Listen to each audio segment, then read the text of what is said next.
Board সভাপতি নাজমুল হাসান পাপনের পদত্যাগের আভাস পাওয়ার পর এবার নতুন সভাপতি কে হচ্ছেন তার নিশ্চয়তাও কিছুটা পাওয়া গেছে।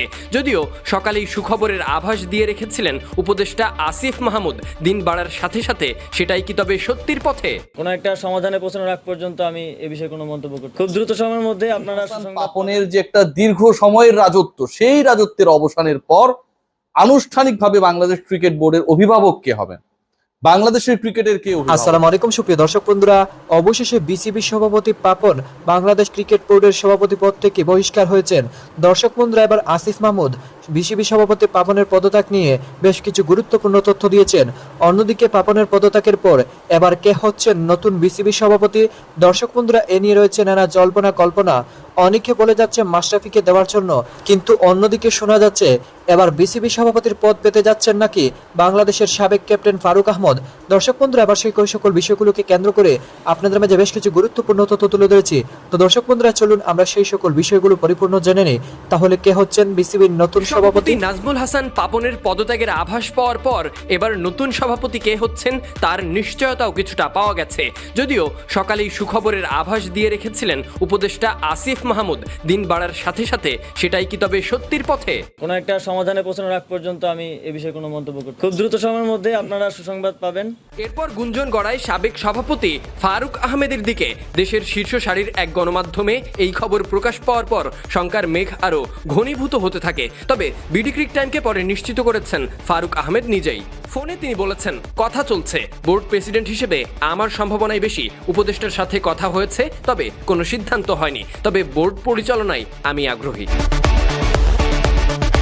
এছাড়া সৈয়দ আশরাফও আছেন সভাপতি হওয়ার দৌড়ে। যদিও এভাবে প্রেসিডেন্ট নির্বাচনের সুযোগ আগে কখনোই হয়নি।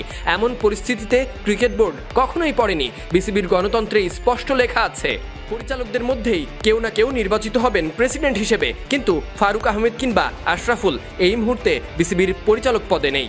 সুতরাং এই মুহূর্তে তাদের প্রেসিডেন্ট হতে হলে জাতীয় ক্রীড়া পরিষদের মাধ্যমে মনোনীত হতে হবে এবং পরবর্তীতে বিসিবির পরিচালকদের ভোটে তাদের প্রেসিডেন্ট হিসেবে দায়িত্ব দেওয়া হবে। পরিচালকদের ভোটের জন্য যে কোরাম আছে সেটাও নাকি প্রস্তুত আছে।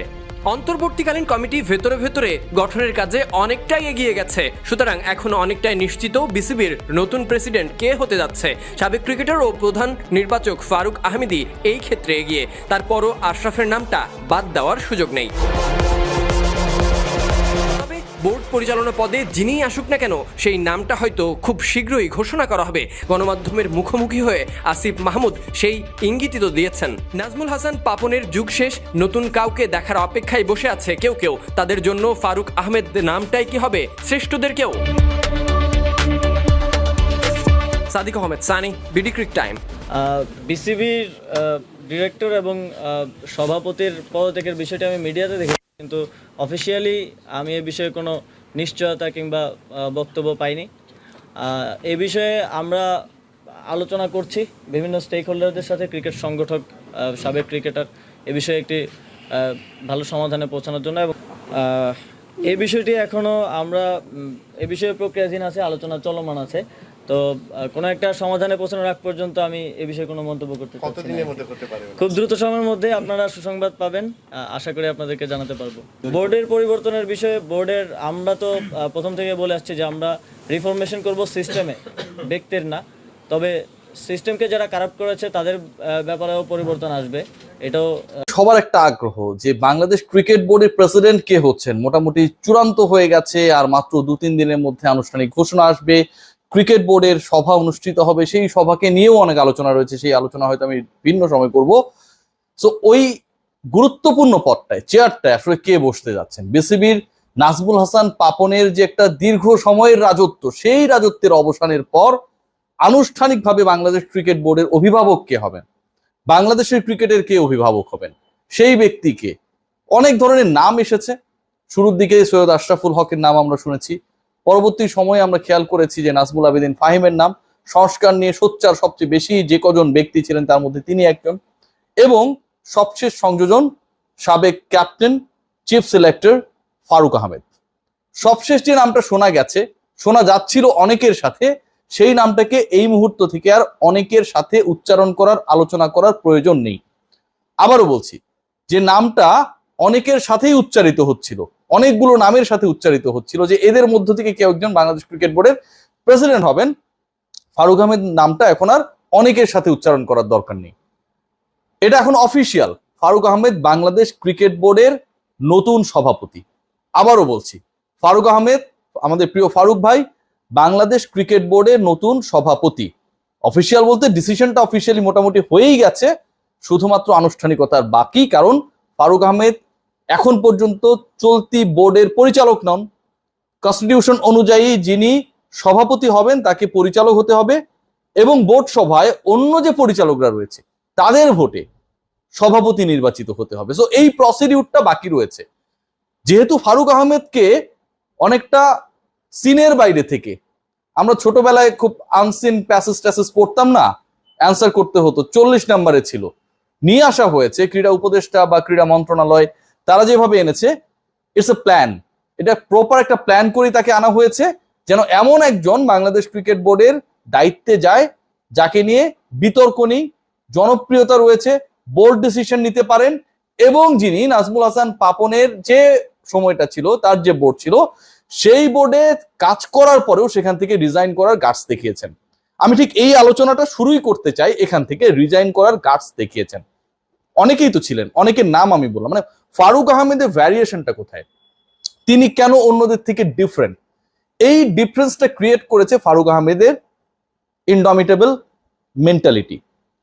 তিনি যখন, আমি আবারও বলছি, তিনি যখন চিফ সিলেক্টরের ভূমিকায় ছিলেন সবশেষ বার, তখন দ্বিস্তর নির্বাচক কাঠামো তৈরি করা হয়।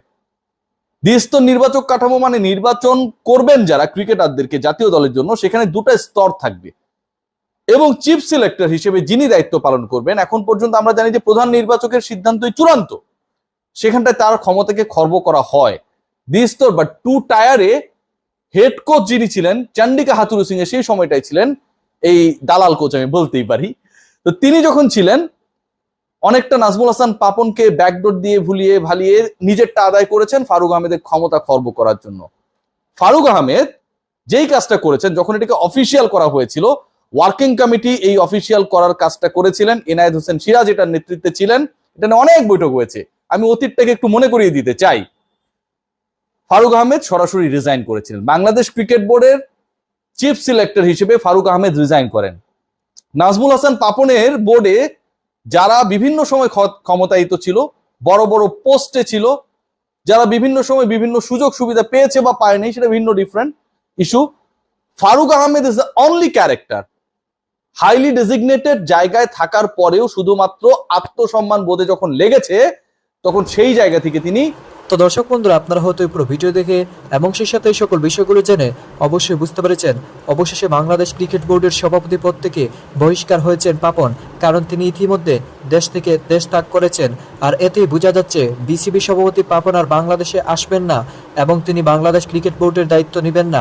তো দর্শক বন্ধুরা, আপনারা আসিফ মাহমুদের এই সকল কথাগুলো শুনে এবং সেই সাথে রিয়াসত জাম্বির এই সকল কথাগুলো শুনে আপনাদের কাছে কেমন হয়েছে? তবে কি এবার বাংলাদেশ ক্রিকেট এগিয়ে যেতে পারবে? এবং সেই সাথে কে হচ্ছেন শেষ পর্যন্ত বিসিবি সভাপতি, পাপন নাকি ফারুক আহমেদ?